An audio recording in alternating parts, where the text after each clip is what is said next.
Atenção para o top de 5 segundos.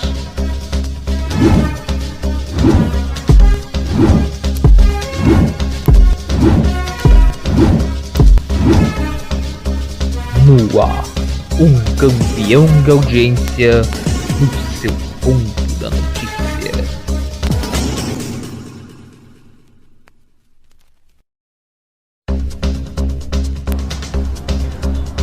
Atirador de 18 anos invade universidade na Rússia e mata 6 pessoas e fere 24, incluindo ele mesmo, que está internado no hospital sob custódia da polícia.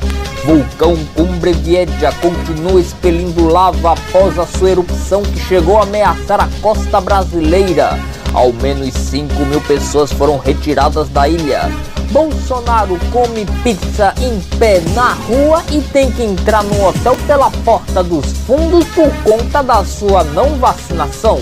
Ele está em Nova York para discussão na Assembleia Geral da ONU, que está previsto para acontecer amanhã. Veja também, prefeito de Jaboatão dos Guararapes diz que não vai ter festa de Réveillon nas praias da cidade. Veja ainda, Santa Cruz é rebaixado e mesmo assim perde para Tombense por 2-1 na penúltima rodada que vai disputar pela 3ª divisão do Campeonato Brasileiro. As homenagens a Paulo Freire, que completaria 100 anos ontem, e o adeus a Luiz Gustavo, que faleceu ontem aos 87 anos.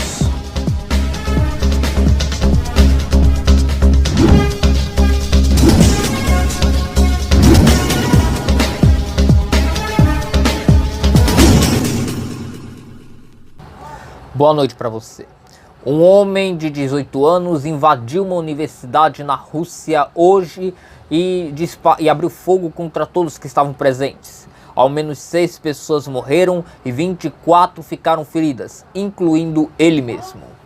O ataque aconteceu à Universidade Estadual de Perny, que fica a 1.400 quilômetros a leste de Moscou. A ação aconteceu por volta das 11 da manhã, hora local, 3 da madrugada no Brasil. 6 pessoas receberam tiros de arma de fogo disparados por um jovem de 18 anos, que ficou ferido após enfrentar a polícia. Outras 23 pessoas também ficaram feridas na ação. O suspeito está sob custódia da polícia, internado em um hospital. Imagens mostram estudantes apavorados tentando escapar pelas janelas do tiroteio que estava dentro da universidade. O prefeito do município de Jaboatão dos Guararapes, cidade vizinha à capital de Pernambuco, Recife, Anderson Ferreira, do PL, falou hoje em entrevista à Rádio Jornal do Comércio que não vai ter festa de Réveillon na cidade, nas orlas das praias da cidade. Na entrevista, o prefeito disse, abre aspas, esse ano eu lamento informar para a população, a gente não vai fazer o Réveillon. Essa pandemia continua. Lógico que de uma forma mais tranquila, até porque nós estamos com 90% da população do município que poderia se vacinar, vacinada com pelo menos a primeira dose, mas a gente tem que ter um cuidado maior, pois muita gente acha que basta estar vacinado com as 2 doses que não vai pegar a doença. Não, você pode pegar. Pode ser que você não tenha uma reação grave, mas pode transmitir. Neste momento, eu acho muito prematuro fazer a festa. Em entrevista, fecha aspas, a entrevista foi concedida não à Rádio Jornal do Comércio, mas entrevista à Rádio Clube. A Rádio Jornal foi que reproduziu a entrevista de Anderson Ferreira, que seguiu dizendo, abre aspas, ninguém organiza um Réveillon com 2 meses, 30 dias. Isso requer um estudo feito com antecedência, contratações. Então a gente não quis avançar até para saber como vai se comportar a pandemia em 2022. Fecha aspas. Essa foi a declaração do prefeito de Jaboatão dos Guararapes, Anderson Ferreira, confirmando que não vai ter festa de Réveillon em Jaboatão dos Guararapes. Algumas cidades de Pernambuco e pelo Brasil afora já confirmaram que iria ter festa de Réveillon na virada de 21 para 22, como é o caso da cidade de São Paulo, mesmo com a pandemia ainda em andamento.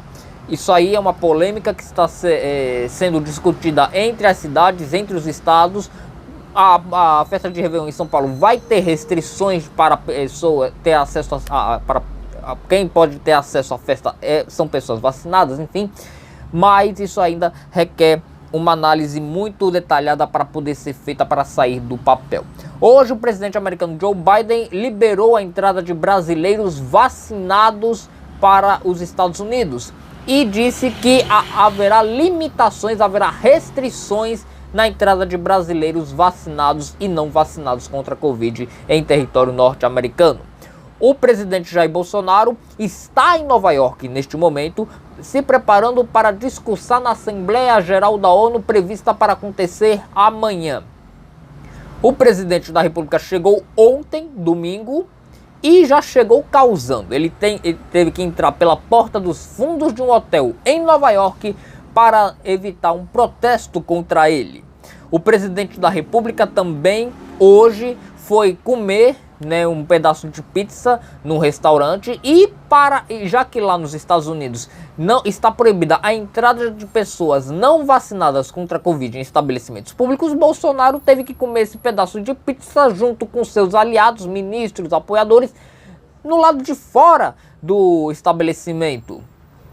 E a foto repercutiu, dizendo que Bolsonaro era uma pessoa humilde, que não gostava de muito luxo, quando na verdade este é o real motivo. Ele não entrou no restaurante, comeu a pizza lá de fora do restaurante, porque o restaurante barrou o presidente lá quando ele chegou, já que Bolsonaro não está vacinado contra a Covid, nem com primeira, nem com segunda dose. O presidente da República deverá abrir o discurso da ONU falando sobre meio ambiente. Hoje, a Amazônia, de acordo com dados do INPE, registrou recorde no número de focos de incêndio. É o maior número desde 2011, só para você ter uma ideia, de acordo com os dados do INPE. Nesse passeio que Jair Bolsonaro está fazendo em Nova York, ele se encontrou com o primeiro-ministro britânico Boris Johnson, que disse que os dois países estão alinhados e trabalhando juntos para produção e aplicação de vacinas contra a Covid em sua população. Bom, essa foi a declaração do premier britânico Boris Johnson. A seguir, você vai ver: o Santa Cruz perdeu para Tombense, mesmo sabendo que estava rebaixado para a 4ª divisão do Campeonato Brasileiro. E você vai ver também as homenagens a Paulo Freire, que ontem completaria 100 anos, e o adeus a Luiz Gustavo, ator que faleceu ontem em São Paulo aos 87 anos.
O vulcão Cumbre Vieja, que fica na ilha de La Palma, pertencente às Ilhas Canárias, ali próximo à costa africana, pertencente à Espanha, entrou em erupção ontem. Nós noticiamos aqui no Ponto Direto, em plantão, na edição do Domingo News, enfim. O vulcão entrou em erupção, já está em atividade vulcânica expelindo lava pela ilha. Ao menos 5.000 pessoas tiveram que deixar a ilha por conta do risco, do perigo que a lava vem causando na região. A lava já destruiu mais de 100 casas. 100 casas foram destruídas até agora, somente na Ilha de La Palma, onde se localiza o vulcão Cumbre Vieja, que quando entrou em erupção, houve até um perigo, né, em provocar um tsunami que poderia chegar a atingir a costa leste do Brasil, incluindo aí as praias do Maranhão, Fortaleza, Rio Grande do Norte, Paraíba, Pernambuco, até Salvador. Porém, o tsunami ele não teria sido registrado pelas autoridades sismológicas espanholas. Ou seja, o possível maremoto que poderia tanto atormentar a população brasileira não aconteceu. E de acordo com os sismólogos brasileiros e espanhóis, o risco de um tsunami ser gerado pelo vulcão Cumbre Vieja, que está em erupção e que possa vir a chegar até o outro lado do Atlântico, é bastante remota. Muitas pessoas até hoje chegaram a repercutir preocupação por conta justamente dessa erupção.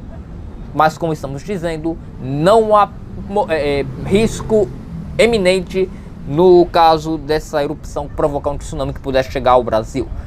O risco, repetimos, é um risco muito pequeno, é um risco mínimo, é um risco muito, muito remoto. Bom, mesmo tendo seu rebaixamento anunciado, decretado na noite do último sábado, o Santa Cruz entrou em campo ontem pela sua penúltima rodada na disputa do Campeonato Brasileiro da Série C. E estou tão dolorido quanto todos eles estão. Então eu sei o nosso melhor. O nosso melhor, infelizmente, não evitou o pior, que foi o descenso para a Série D. Mas o que a gente tem que olhar para frente, o Santa Cruz é um clube em reconstrução. Já oficialmente rebaixado para a quarta divisão. Que lutou por 4 anos para escapar na década passada. Conseguiu feito em 2013. E estou tão dolorido quanto todos eles estão. Então eu sei o nosso melhor. O nosso melhor, infelizmente, não evitou o pior, que foi o descenso para a Série D. Mas o que a gente tem que olhar para frente, o Santa Cruz é um clube em reconstrução. Voltou para a Série C, se manteve um pouquinho na Série C, mas acabou não aguentando e voltou para a quarta divisão do Campeonato Brasileiro. O Santa Cruz está enfrentando uma das suas piores crises. E o responsável por essa crise, de acordo com especialistas em futebol, é do presidente do Santa Cruz, devido ao amadorismo da gestão do clube e também do amadorismo dos próprios jogadores em campo. O técnico Roberto Fernandes, de acordo com esses mesmos especialistas, registra em seu histórico a sua pior campanha como treinador de futebol em um clube brasileiro. Bom, uma gigante da economia da construção civil chinesa está dando muita dor de cabeça no mercado financeiro global. A construtora Evergrande está tendo uma dívida que chega a equivalente a 300 bilhões de dólares. Se a gente converter para a moeda brasileira, isso passa da casa do 1 trilhão de reais. 1 trilhão de reais. Ou seja, bancos, incorporadoras e seguradoras chinesas tiveram perdas significativas nesta segunda-feira por conta do temor de um possível calote da empresa em relação a esta dívida bilionária. Com isso, bolsas de valores do mundo todo fecharam no vermelho. Moedas se desvalorizaram. Nosso real, por exemplo, perante o dólar, teve uma queda de quase 2%. A Bovespa fechou o pregão com perdas de mais de 2%. Você vai ver agora o momento econômico, trazendo os números do mercado financeiro e das bolsas de valores do Brasil e do mundo. E logo depois vamos trazer as homenagens a Paulo Freire, que se estivesse vivo completaria ontem 100 anos. E o adeus ao ator Luiz Gustavo, que faleceu ontem em São Paulo aos 87 anos.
Se estivesse vivo ontem, Paulo Freire completaria 100 anos.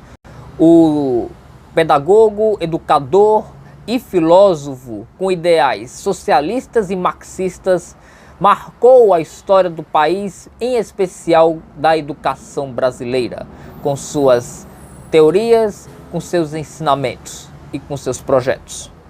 Nascido no Recife em fevereiro de 1921, melhor, em 19 de setembro de 1921, perdão que eu me confundi aqui. Ele nasceu em 19 de setembro de 1921 no Recife e formou-se na Universidade de Direito, na Faculdade de Direito do Recife e na Universidade Federal de Pernambuco e passou a lecionar. E também começou a fazer suas teorias baseadas nos ideais socialistas e também do filósofo e sociólogo Karl Marx, polêmico Karl Marx. Por conta justamente desses ideais, durante a ditadura militar brasileira, Paulo Freire chegou a ser exilado, retornando ao Brasil logo depois da abolição do exílio. O Paulo Freire voltaria ao país depois de ter sido acusado de conspiração contra a nação e até contra a sua própria religião, já que ele era católico. Paulo Freire ele se tornou uma figura emblemática na educação do Brasil pela sua forma e pelo seu projeto, além de seus ideais para o ensinamento e aplicação do ensino no Brasil. Paulo Freire morreu em 2 de maio de 1997 em São Paulo, vítima de uma parada cardíaca. Porém, de lá para cá, Paulo Freire sempre foi um marco na educação do país. No Recife, uma das várias homenagens cedidas a Paulo Freire é a o Centro de Formação de Professores e Educadores, que leva seu nome, localizado no bairro da Madalena, zona oeste do Recife. Fica ali quase no finalzinho da Rua Real da Torre, logo bem próximo ali do túnel da Abolição. Esta é uma das homenagens a Paulo Freire. O prédio, por sinal, ele passou por uma revitalização. Estava com a sua fachada velha, inacabada, e foi revitalizada neste último fim de semana, justamente por conta das homenagens ao grande educador Paulo Freire, que é tido como uma referência na educação do Brasil. Só para você ter uma ideia, Paulo Freire chegou a dar aula na Universidade de Genebra.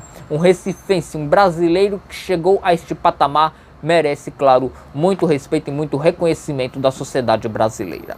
E ontem faleceu o ator Luiz Gustavo, de 87 anos. O artista lutava desde 2018 contra um câncer no intestino e faleceu ontem em São Paulo. Hoje, o corpo do artista foi cremado. Nascido na Suécia e filho de espanhóis, Luiz Gustavo Sánchez Blanco nasceu em fevereiro de 1934. Ainda criança, mudou-se para o Brasil e aqui no país tornou-se um dos maiores artistas do Brasil. Luiz Gustavo logo ingressaria no rádio e depois na televisão, onde começou os trabalhos ainda na década de 50. Seus trabalhos se destacam em produções como Beto Rockefeller, novela de sucesso nos anos 70, Elas por Elas, onde deu vida a um de seus emblemáticos personagens, Mário Fofoca. Ainda na década de 80, Ari Clenis ou Victor Valentim também seria um personagem marcante em sua carreira. Na década de 90, Luiz Gustavo deu vida a Vanderlei Matias, o tio Vavá do Sai de Baixo, outro personagem inesquecível de sua trajetória. Seu último trabalho foi em uma produção da novela juvenil Malhação, em 2018. Também neste mesmo ano, Luiz Gustavo descobriu um câncer no intestino e a partir daí começou a lutar contra a doença.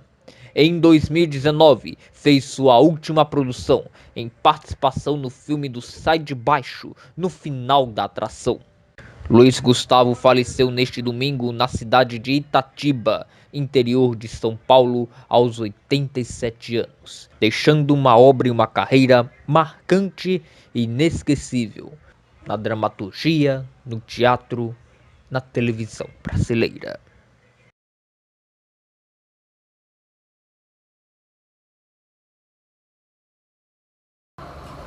O Expresso volta amanhã, se Deus quiser.